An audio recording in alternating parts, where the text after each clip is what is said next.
As you can probably see, I don't use any sponsors at all. It's just me. It's just me. Like, there's going to be a photographer that's going to come a little later on, but other than that, it's just me. I do everything myself. I don't use sponsors, so there's nothing fancy here. Nobody's going to try to sell you anything today. You know, you're not going to have like booths set up where you have to sign up with your email address. I'm not sharing anyone's data. Really, all it is a hardcore just content dump, right? Like, I want to share strategies and tactics like coming out of a fire hose all day long. And it might kind of come at you out of order. So sometimes you might have to kind of follow the bouncing ball. But I'm going to pour my heart out today. Like, I'm desperate to provide you guys with as much value as you can possibly get. I'm desperate to help you guys to get this job done without having to use a public adjuster, without having to go through appraisal. Like, nothing that I do have ever done has ever been with the help of a public adjuster or an appraisal. In fact, don't come to me for advice on how to do that, because I couldn't tell you how to do it, because I've never had to do it. I've never had to do it. So everything that I'm going to talk about is about exhausting all options that are available to you as the contractor before you have to go any other route.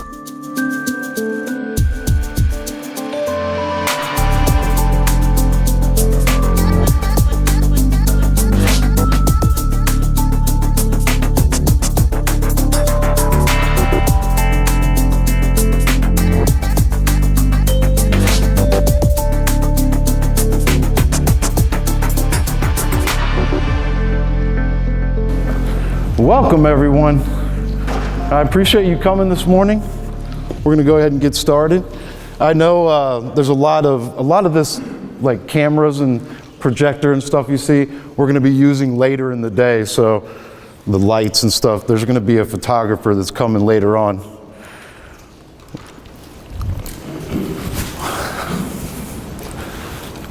All right, well, my name is Chad Michael, and I just want to say that I appreciate every one of you guys coming here today. I know that an entire day of your time is worth a ton.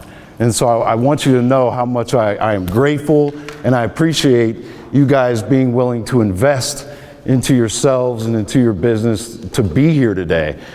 Incidentally, it looks like it's going to be raining, but you know, you can still catch up on paperwork, right? I'm going to need some water too, so I'm just going to keep walking. But I want to say thank you so much for coming. And I can't tell you how excited I am with this really being my first big event coming back after COVID. Because in 2019, shut this here. In 2019, if was anybody a part of that? I went on a 100 town tour, and this was the first city of that one. And did anybody go to any of those events? 1, 2? All right, I can just talk about the same stuff then, nobody will even know. But that was the first of 100, and I was terrified. Were you here at that one, at the first one? And Johnny, you were here, I know. And man, I was so scared. Like, I didn't know what to expect. It was like, I think we had like 65. There's supposed to be 86 here today. I don't think there is. There's usually some of them that don't show kind of last minute. I had some people contact me and wanted to go to another event, like they used their tickets to go to another event. Is that anybody? Is that mine? Oh, okay. And I'm a little nervous now because it's been 3 years, you know, but throughout that tour, 100 cities, like, I wish so bad that you could have came to the last one, you know, to see how good it was at the end. As you can probably see, I don't use any sponsors at all, right? You don't see, that's why you're like, where do I go? What do I do? It's just me. Like, there's going to be a photographer that's going to come a little later on. But other than that, it's just me. I do everything myself. I don't use sponsors, so there's nothing fancy here. Nobody's going to try to sell you anything today. You're not going to have like booths set up where you have to sign up with your email address. I'm not sharing anyone's data. Really, all it is a hardcore just content dump, right? Like I want to share strategies and tactics like coming out of a fire hose all day long. And it might kind of come at you out of order. So sometimes you might have to kind of follow the bouncing ball. But I'm going to pour my heart out today. Like I'm desperate to provide you guys with as much value as you can possibly get. There's going to be just like little housekeeping notes here. We'll take a break probably about 10:30, 10:45, right around there. Just like 10, 15-minute break.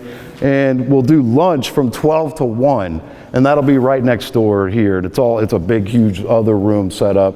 But 12 to 1, free to do whatever you want. But there's a big buffet lunch, like it's a really good, it's Mexican. So, but there's a lot of options. There's some healthy options too. Dessert, like it's a pretty good setup. So the lunch is going to be amazing.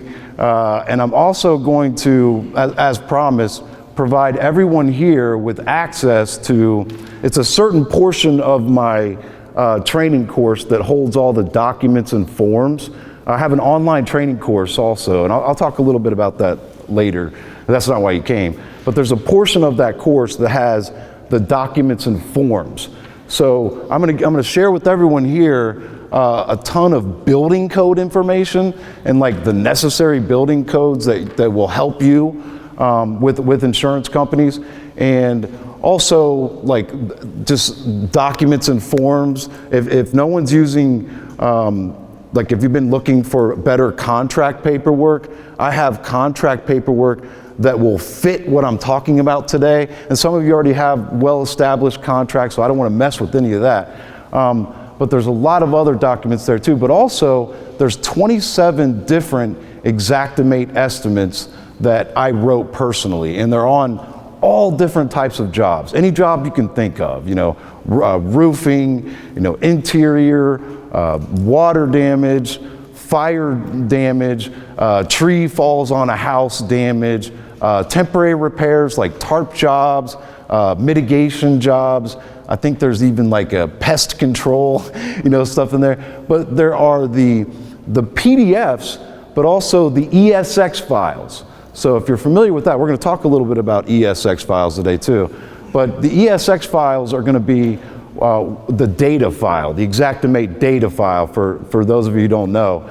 And that is the file that you can share with other people. Like if I sent you an ESX file and you tried to open it up, you couldn't open it. So like it just looks like a little squiggly line. You can't open it. You have to import it into your Xactimate. But once you do that, then you can open my estimate and change it, right? You can't really do that on a PDF. It's too hard to change it because then you don't know what the prices are. So then now you can change it to fit your job. And there's 27 different jobs, a lot of items that maybe you haven't thought of, and maybe you have items of your own that you don't see in there too. But I'm going to share that value with you too. I believe that those documents and forms and all those estimates are worth thousands of dollars. And I think, I've been giving away those now for keeping them updated for 4 years. And I've never had anybody complain about anything that's in there. People, it's very empowering. And on that note, I want to take a moment. Can you guys hear me? Can you guys hear me in the back? Can you hear me okay as I'm talking? Yeah. Okay, good. I thought with the echo, I thought about adding a mic, but I don't really want to do that because then there's too much feedback. But if you can't hear me, just yell at me or throw something at me. But I want to kind of take a gauge of who's in the room so that I know how to gear some of my content towards, okay? So first of all, who here is an insurance adjuster? You're an insurance adjuster. Do you do anything else? Or is that's your main job? You work for a roofing company? I'm sorry. Okay, so you write claims, but you have background as an adjuster, independent adjuster. Who have you worked for? State Farm. If you guys want some information right here, pick his brain. They're gonna come too, man. All right, so who here works in just mitigation? Does anybody here just work at a mitigation company? And that's all you do, mitigation, or do you do reconstruction also? The company does, but I only do. You only, sorry, you say that again? Our company does everything, but I only do mitigation. Okay, so but your company that you work for, they do reconstruction also?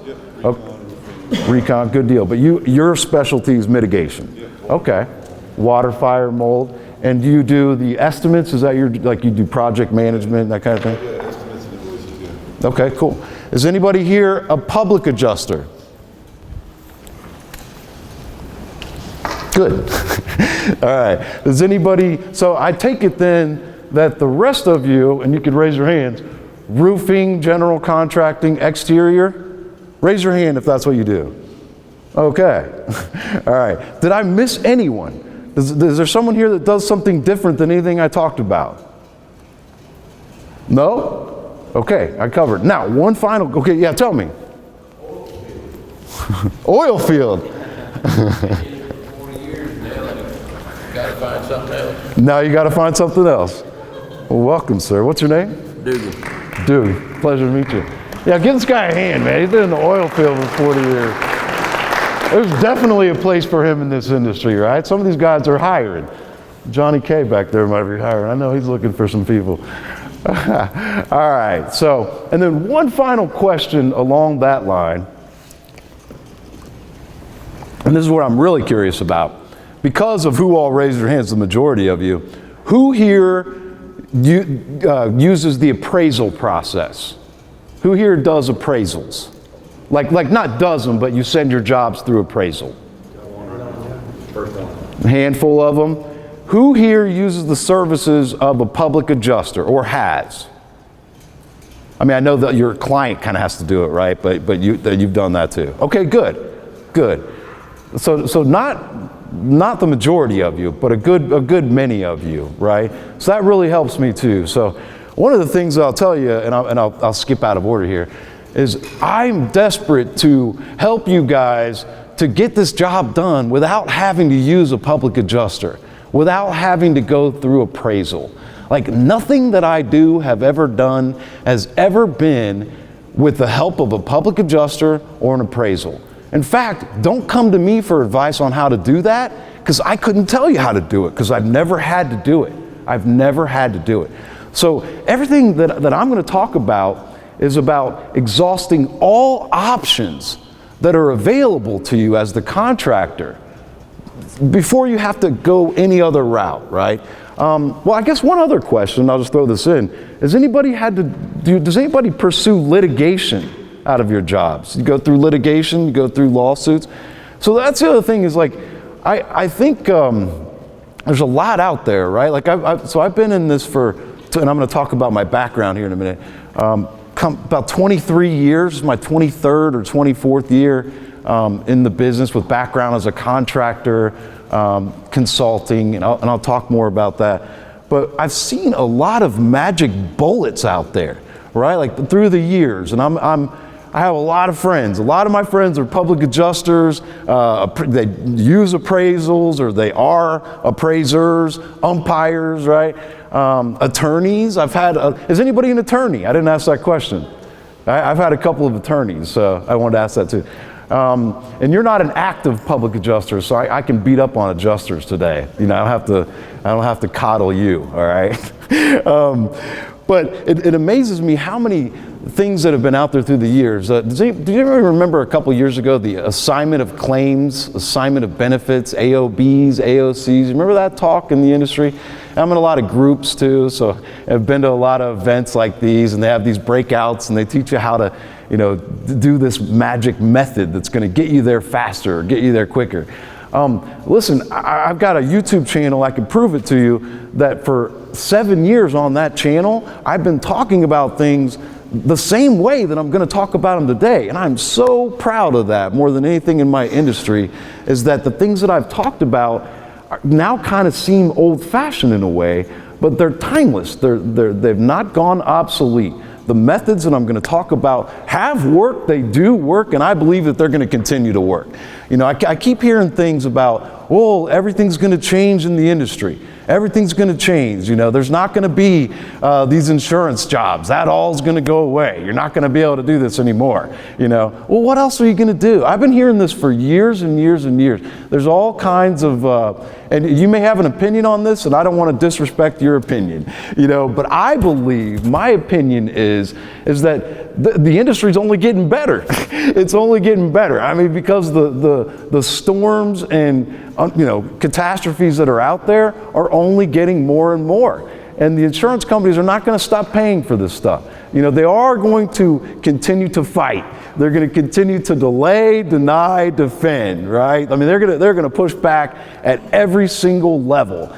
And they're going to change those methods. They're going to change along the way. And that's the tough part. That's the tricky part. Like you cannot base everything the way you do things off of how you did it 5 years ago. You have to adapt and adjust and continue to evolve as you employ your methods. But I believe that the fundamentals should be the same. You know, like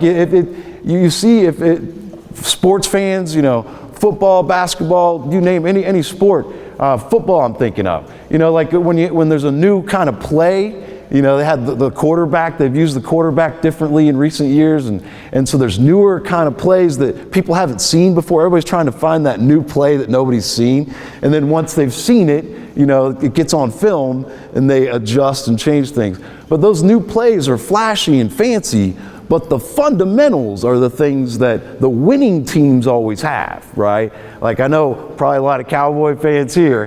I'm not a Patriots fan, but I want to point out the Patriots for a minute. You know, the Patriots have been like not perfect throughout the years, but their winning percentage has been so high. You know, I mean, you can think about Tom Brady and some of the players they've had, but really they have not had the best talent on those teams. They really haven't, you know. What they have done is they've been very, very disciplined, and their fundamentals are always in place. You know, it's like even high school coaches, middle school, you know, it's like, how well do you handle the fundamentals? If you're playing basketball, you know, do you get down in the defensive stance? Do you hold your hands up when you're in zone? Or, you know, do you dribble with your right hand and left hand? You know, in football, the blocking and the tackling and the catching, seeing the ball all the way in. I think these fundamentals are the things that most of us miss in this industry. You know, we just skip on past the fundamentals, and we're looking for the easy solution, right? The easiest solution that we can do things.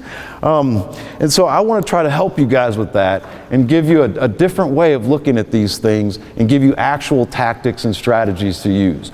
So I'll get those files to you because I'm by myself, and if you give me by the end of the day tomorrow, you'll all get an email from IES Certified, and it'll give you access to those files and documents. So the files and documents and the estimates worth many thousands of dollars. The lunch is going to be amazing. It doesn't really matter what I talk about then, right? It'll just be like a little bit of a bonus. And I only, of course, say that to take pressure off myself. But all right, so I want to give you kind of an agenda of what we're going to do today, in case some of you maybe haven't seen it on the site.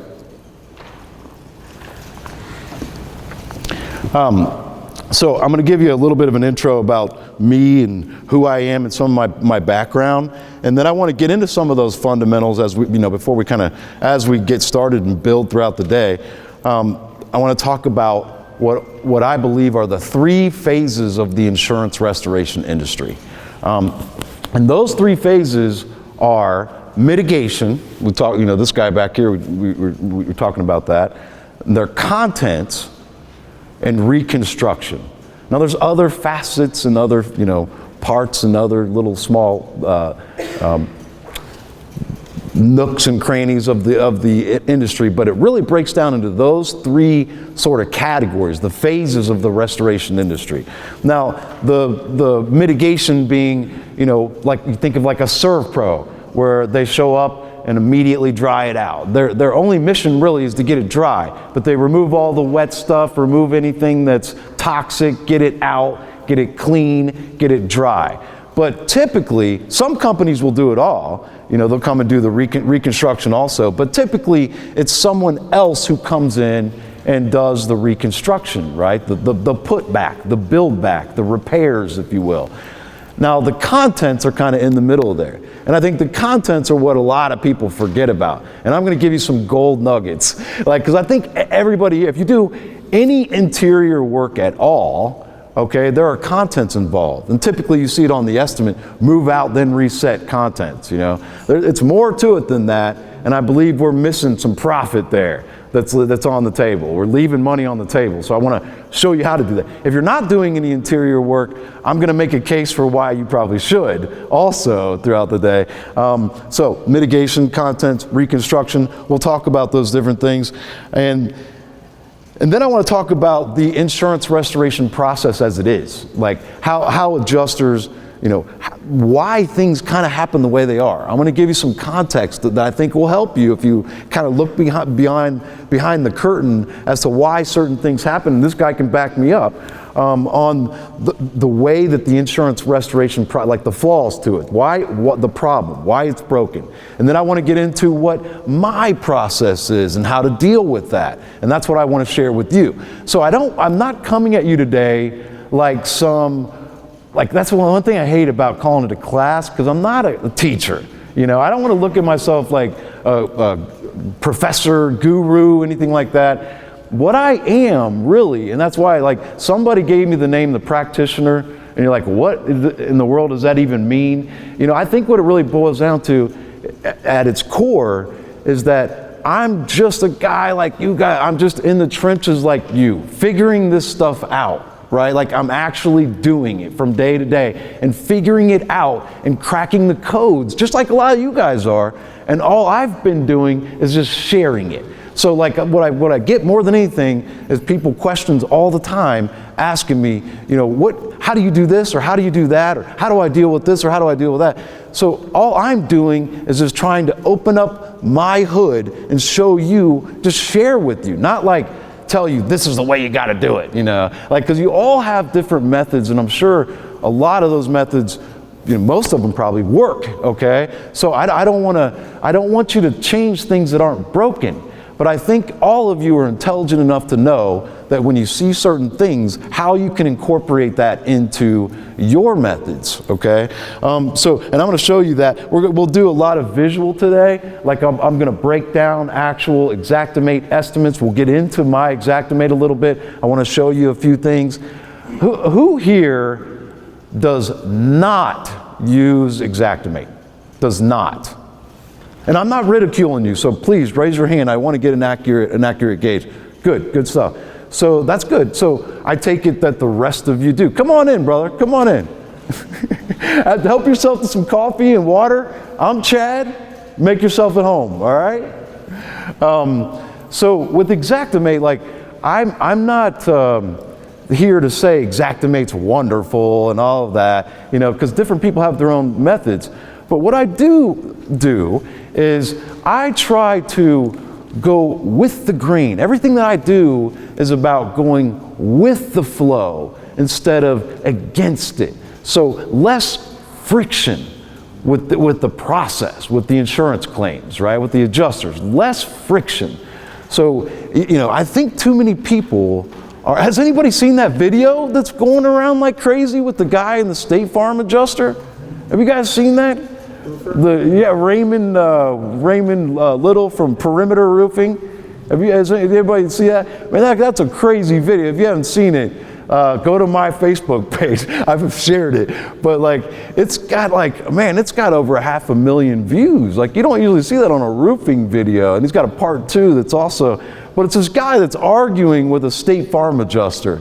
And I can't believe this guy let him film him, the State Farm guy. He was such a, oh man, he was out there like, I'm sorry, but it's not covered, you know, it's not covered, it's not damaged, you know, it's not, and the guy's like showing him, because he told him you need to do a repair, and so the guy's like, okay, show me how to do this repair without breaking the shingle, you know, show me. And he's got the little tool, and he's down there like lifting it up, and he's like, oh, you broke it. Oh, I didn't. You show me how to do it. And the guy gets in there and he breaks it too. And he's like, you broke it. It's the craziest thing. Homeowners on the ground and like, you broke the shingle.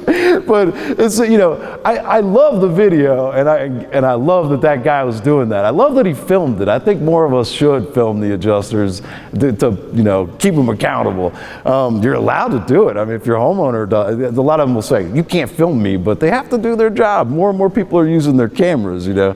But the only thing is that that's not my style, right? He was out there like really going, you know, yelling at this guy. That's not my style at all. It just doesn't work very well. You know, it just doesn't work. The yelling matches with the adjusters and the confrontational tone, like, you know, I think, you know, we go to our clients, we're like, hey, I'm gonna help you and fight for you with your claim. You know, you gotta be careful with that, by the way. You know, we'll talk about some of those, you know, little technicalities you gotta be careful about throughout the day. But yeah, like you don't want to say, I'll represent you with your claim. You know, you don't want to say certain things like that, because that kind of puts you into a light as a PA, right? Or like unauthorized acting as a public adjuster. There's laws against that. Or an attorney, you don't represent them in that way, right? And you don't have to. I'm going to show you, you don't have to. I'm going to show you some much easier methods to where you do not have to do that, because everything that I'm going to talk about today has nothing to do with policy and coverage, okay? Like we'll talk about some little things, how policy and coverage is, and that's why we do certain things, but I submit to you, you should never, ever, ever talk about policy or coverage with your client or with an adjuster. Okay, you can make this thing so much more simple, okay, by taking the policy and the coverage out of the equation. Now, I will say, if it's not covered by the policy, you know what I mean? Like if it's not covered, it's not covered. You know, like if it's, like for example, in some states, water damage on some policies is not covered. If it's not covered, you can't go file a water damage claim, right? Like the policy does have, like if it's an actual cash value policy, you know, we'll talk a little bit about that, then it's not, you know, you can't get them to pay replacement cost value policy or coverage, because it's not the way the coverage is set up. So coverage does rule, the policy does rule, but I think we can simplify this by taking policy and coverage out when we act as a contractor, okay? And there's a phrase that I'm going to say now, and I'm going to use it several times through the day, okay? And I think this phrase is one of the pillars of the whole class, okay? It's one of the core of the class. It's monumental, okay? What are you guys really hired to do on these jobs? I mean, we're talking about, for my buddy from the oil business, we're talking about, I think you know, we're talking about, you know, hail damage, water damage, fire damage, hurricane damage, tornado damage, a vehicle wrecks into a building, tree falls on a house, insurance claims, right? That's what we're talking about. In that instance, as a contractor, what is it that you are actually really hired to do? What are you contracted to do? And this is what I want you to change up the way you think about things, okay? I would submit to you that what you are hired to do, what you are contractually obligated to do, what you're bound to do, the client hires you as the contractor to perform all repairs that are prescribed by the insurance claim, okay? That's your job. And I'm going to say it again. So you are hired to perform all repairs that are prescribed by the insurance claim. Okay? So you're not there to replace a roof or to fix a bunch of damage. You're going to do those things, yes, but that's not what you're hired to do. So like, I have a contract that I'm going to share with you guys, a couple different forms, that spells it out just that way. I am hired as the contractor to perform all repairs that are prescribed by the insurance company for the total approved replacement cost value amount. You follow me? You with me with that? Right? Like, so you're not hired to do anything else. So that really helps when an adjuster, if I'm out meeting with an adjuster, and I get there and he's like, oh God, contractors coming up and going to try to tell, some of them can be feisty. I like to tell them, like, look, I'm not here to tell you how to do your job. Like, I'll tell you why I'm here, is that I was hired as the contractor to perform all the repairs that are prescribed by you, okay? So I'm just here to get my marching orders from you. I'm here to get my instruction list from you, if you will. Does that make sense? Doesn't that make it so much more simple? That's what you're doing. And I'm telling you, you're going to find that when you might be normally used to arguing with an insurance adjuster over a particular fact, when you switch it up and think about, like, oh, my job is, so like the guy with the repair on the video, for any of you guys who saw that, like, my response would have been a little bit differently. He kind of did go with that concept a bit, because he's like, okay, you said to repair it, show me how to repair it, right? My thing would have been, I would have gone in and performed those repairs that he was talking about until I can't. You see what I mean? So like that, but I'm telling you, I will take it, like verbatim, like they have prescribed these repairs, and so I'm taking a look at this insurance estimate that's been provided, all right? And I've got to go from here and I take this instruction list and go and try to carry out the work item for item. But I find out that I can't, because I'm running into a brick wall with this item, or with this item, or with this item, right? And then, so now what I've got to do is I have to go back to the insurance adjuster, and my take is, look, I went and I tried to carry out your prescription, I tried to carry out your instructions, but it didn't work. I can't, because of this, and this. And here is the proof. Here's the documentation. All right? That's the other thing. Is like I take from there and I find out the damage that's missing. Like, what's wrong with this insurance estimate? And then find out the damage that's missing, document that damage, identify the damage. Like, you may hear from people that'll say, hey, if you're a contractor, you're not allowed to talk about the damage. You are allowed to talk about the damage. I will give you a disclosure, and that baby is precious and adorable, and I'm sorry for yelling. Oh my goodness, it's brand new. You are allowed to document the damage. You're allowed to talk about damage with the adjuster all day long. In fact, like, forget about the insurance claims for a second. Picture yourself as like you do like handiwork, handyman type stuff, right?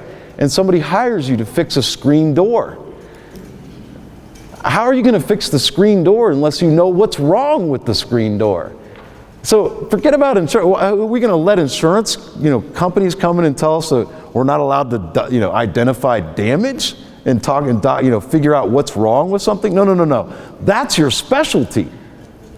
I mean, I believe that you better know how to identify damage, okay? You are allowed to document damage. I sort of say, I'm not an attorney, so like anything I say here today, give that disclosure, blah, blah, blah. But I've got experience, okay? So you are allowed to document the damage. And in fact, I think it starts there, is you have to identify the damage and you have to collect the documentation. You have to get the proof, the evidence. It's going to take that, guys.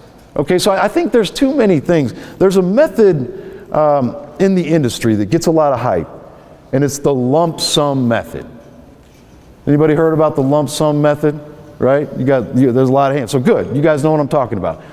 For those of you who don't know what I'm talking about, it's essentially, look, I don't have to use Xactimate, right? And I understand why, because you don't have to use Xactimate.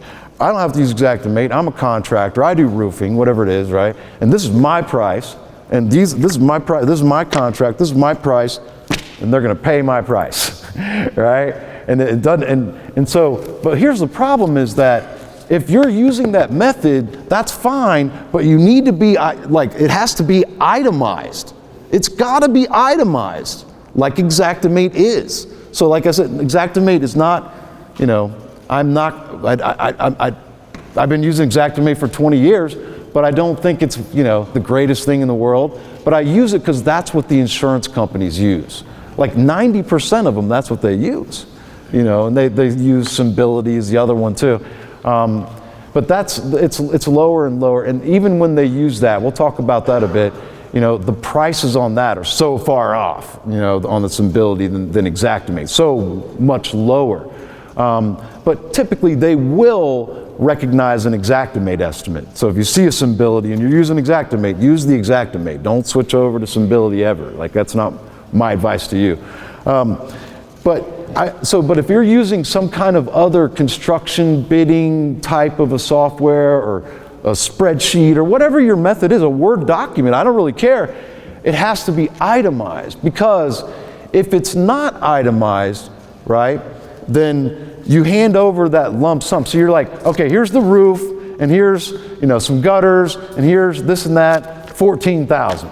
That's my, it doesn't even say like the square footage or all the line items on a roof. I wouldn't recommend any homeowner or business owner ever sign with anybody under those terms. You got to figure out what it is that I'm getting. What if they're going to reuse the drip edge? I want new drip edge, right? Like, there's other things, the vents, there's all a million different things, right?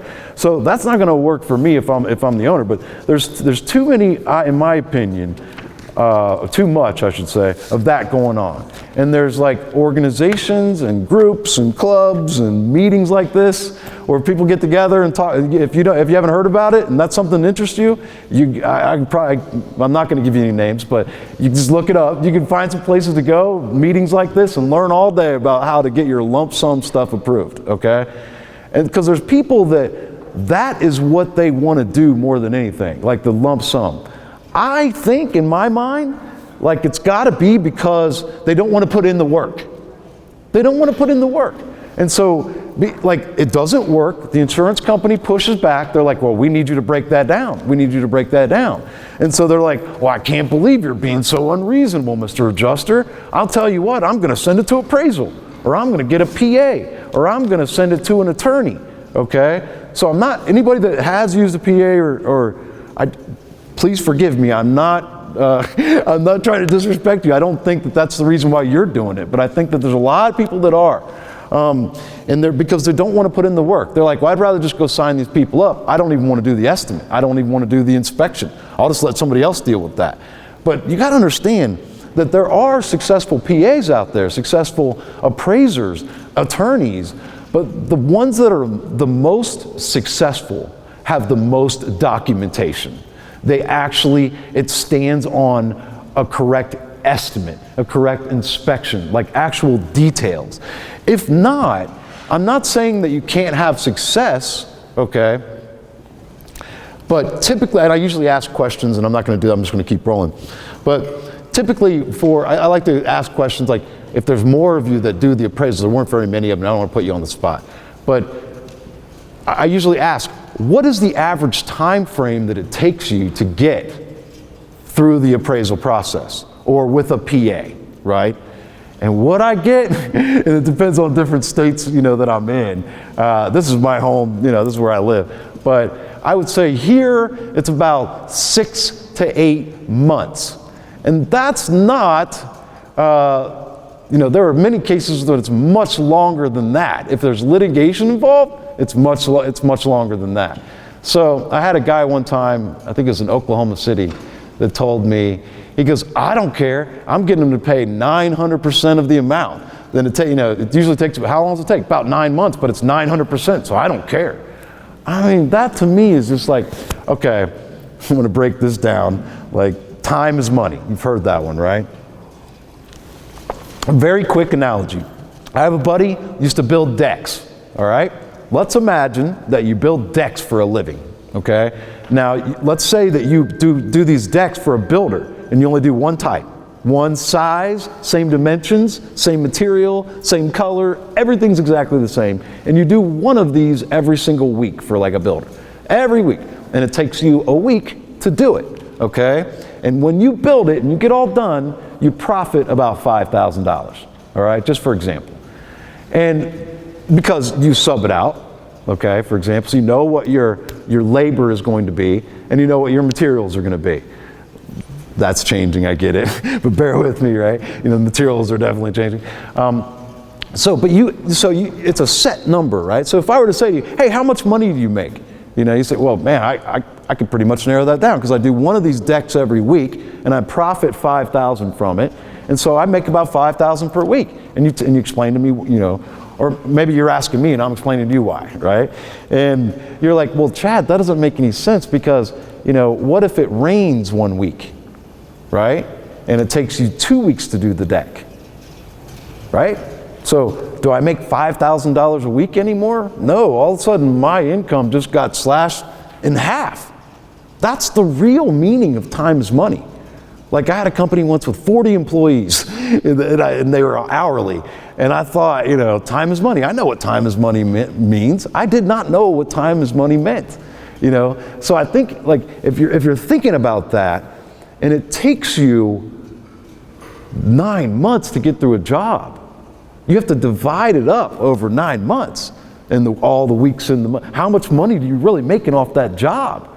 But an even more important question than that is how does the client feel when their job's being dragged out for 9 months? And maybe they're going to find out it doesn't have to be. It doesn't have to be dragged out like that. And so ultimately you're going to get, you know, a settlement. You'll probably get them to settle with you. And what I see is these settlement figures are less than what I would typically get on a job like that in 7 to 14 days. In 7 to 14 days, right? I mean, and sometimes longer, sometimes less, you know, but on average, it doesn't take very long to get these things approved and get them successfully approved. But, you know, if the insurance company starts out with an estimate at 10,000, right? And you guys come back with a detailed estimate at 20 and with documentation and proof and all of that, right? And they come back to you and they say, well, we're not going to give you the 20, we're going to give you the 15. And you're thinking, well, I'll take the 15. Well, not me. I'll take the 15 though. I will take the 15, but I'm coming back to get the other 5. But I'm going to take the 15 and take it off the table. Okay, so I think, and there's another thing they do is they try to make an offer like their estimate, and they say, look, this is what we're willing to pay. What do you think? You know, I sent you an estimate, check it out, let me know what you think. And if you agree to it, let me know and I'll send the payment. My thing is, okay, well, my job is to do whatever you prescribe. You see what I mean? And that's what I'm hired to do. So send the payment. I don't even need to look at it. You know what I mean? In fact, it's going to take us a while. We have to vet this estimate that you just did. We got to send it to our estimating team. We have to plan it out, make sure everything's in order, right? We're going to plan it out. I'm not just going to look at it and say, yeah, I agree. No, go ahead. Send the money.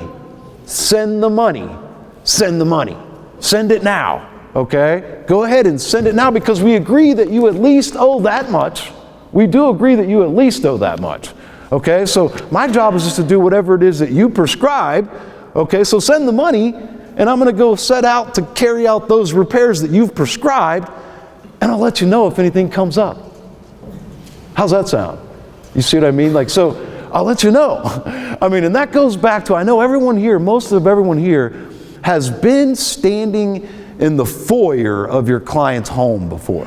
All right, and you're standing there. And with the adjuster and the client, and the adjuster just did the inspection, and they're like, yeah, your roof is damaged, it needs to be replaced. We looked at your water spots on the inside, those need to be taken care of, right? And what we're going to do is we're going to write you in, and they may write an estimate right there and give them a check right there. It happens, right? And here's how it's going to work. And your contractor, you find a contractor, maybe you're the contractor, you're already hired. Your contractor, work with them to do the repairs. And if anything comes up on the job that's not in there, right, let us know, and we'll open up a supplement. There's a process for this. There's a process for this, right? So it's just, you know, my thing is remembering that I'm doing all the repairs that are prescribed by them. So I'm going to take my instruction list and then go carry out the repairs until I can't. But in the meantime, I'm collecting documentation to compile my version of that Xactimate estimate that has proof attached to it to show them what it really should cost. Okay, so we'll talk about that. So documentation, we're going to talk about that, and then we're going to talk about inspections, because that is the foundation of it all. It really is. The inspection. I think that, I'm not going to ask you here, but I think that probably on average, the average inspection time for everyone in this room is probably 10, 15 minutes on an average inspection. So like when you, meaning, you know, somebody calls you up to go out and look at their damage and give them an estimate and all that thing, and you're doing a kind of a walkthrough with them. I think the average inspection time is probably 5 to 10, 15 minutes, you know. My time frame is like 2-3 hours and beyond. So that's different, okay? That's different. And you might be thinking, yeah, but I do like 5 appointments a day. I'll never be, you know, maybe in certain times, especially after a hailstorm, right? And so I could never, you know, do that. I'd rather sign them up to sign up more people.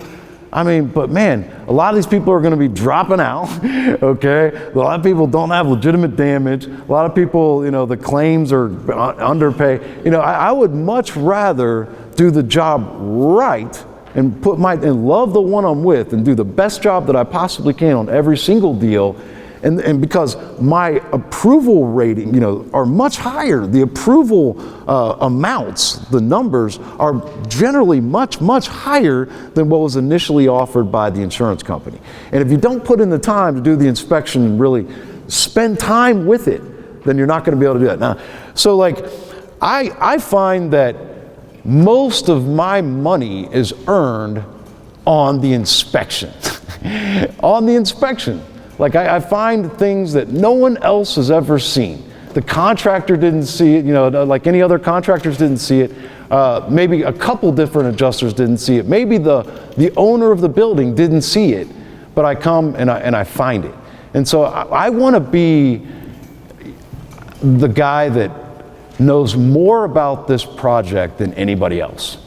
Okay, that's more familiar with the details of the project than anyone else. So we're going to talk about a ton about inspections today, and then how to take that inspection and identify during the inspection how building codes come into play. And we briefly mentioned building codes. So now there is something that you're going to have to know, a couple basic things on every policy or on every job that is policy related. One of them, and I'll explain how to get it a little later.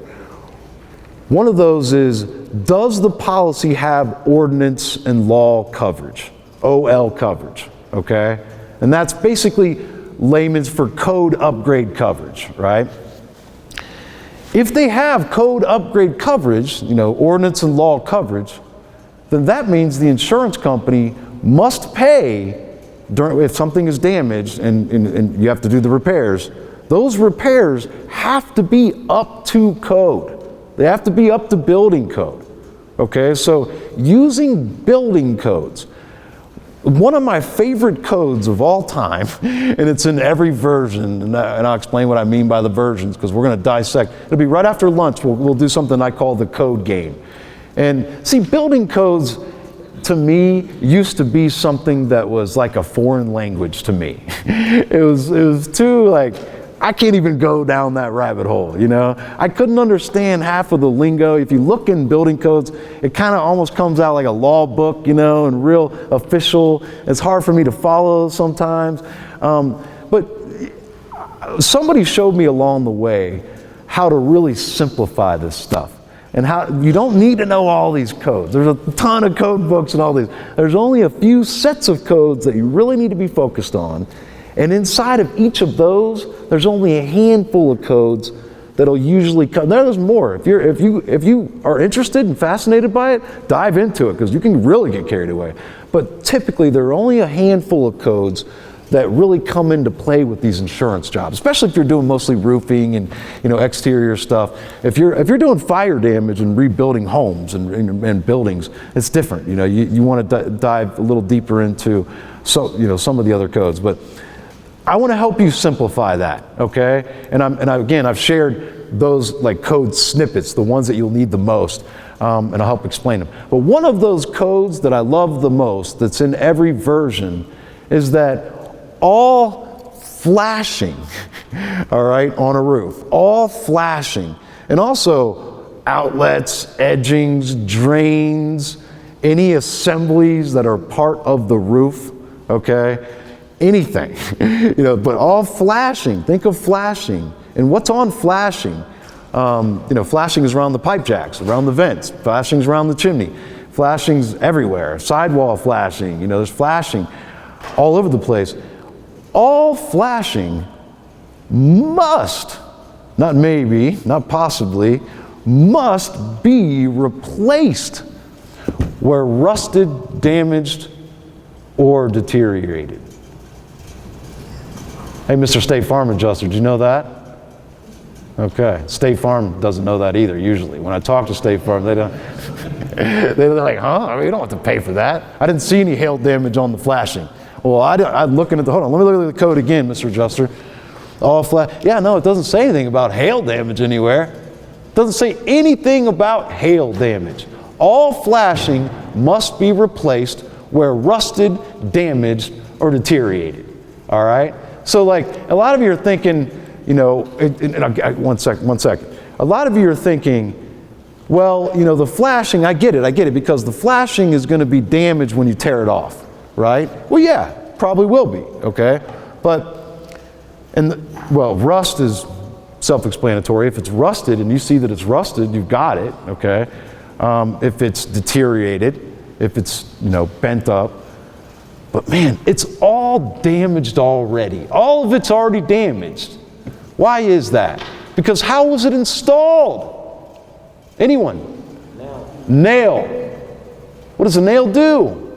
It puts a hole in the flashing. It's already damaged. You don't have to wait to do the job to take pictures of flashing getting damaged as you're removing it. Take pictures of the hole. And that's it. That's done.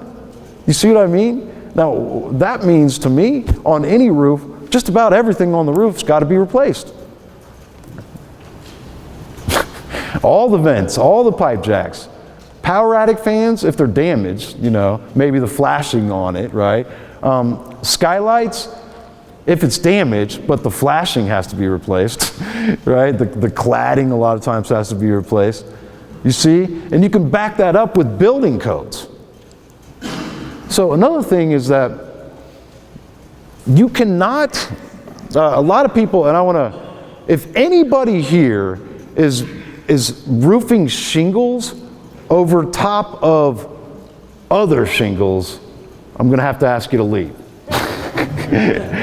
All right? But, so probably nobody here doing that. All right? If you are, man, cut it out, right? Because that's illegal, first of all.